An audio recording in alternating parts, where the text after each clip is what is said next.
Toujours de l'histoire, c'est une ruine qui n'a pas encore livré tous ses secrets, peut-être un des plus vieux châteaux d'Alsace. Découvert l'été dernier sur les hauteurs de Rosheim, une équipe d'archéologues et de bénévoles est à nouveau sur site pour en savoir plus sur ces vestiges du 9e siècle. Sylvie Malal et Valérie Ruiz-Sury.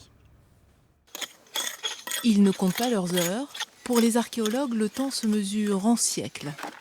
Et il faut beaucoup de patience pour reconstituer le puzzle de l'histoire. Grâce à toute une série d'indices, ces blocs de grès rose ont commencé à livrer leur mystère. Voici les murs d'un bâtiment érigé au 9e siècle, une découverte extraordinaire.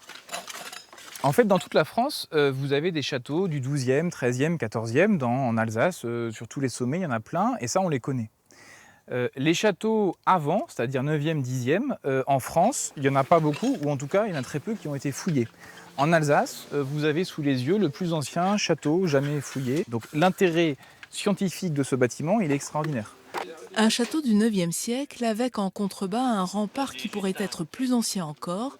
Ici, on retourne à l'Antiquité. Il y a ce gros rocher, donc vous pouvez le longer. Là, le piquet, il est à peu près là à titre informatif, mais en gros, ouais, vous ouvrez comme ça jusque-là.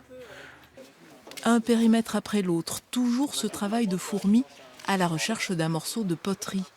Pour un archéologue, là j'en ai par exemple sous la main, les fragments de poterie, c'est des éléments qui se conservent très bien. Là on a un fragment de l'époque romaine qui est assez lisse, assez clair.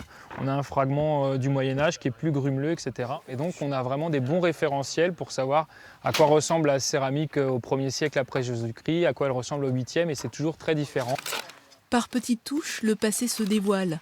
Les fouilles ont commencé l'été dernier avec pour seule indication un manuscrit du pape Léon IX mentionnant l'existence de ce bâtiment. Alors, à deux, sans aucune aide, ils ont commencé à explorer cette histoire qui a fini par leur donner raison.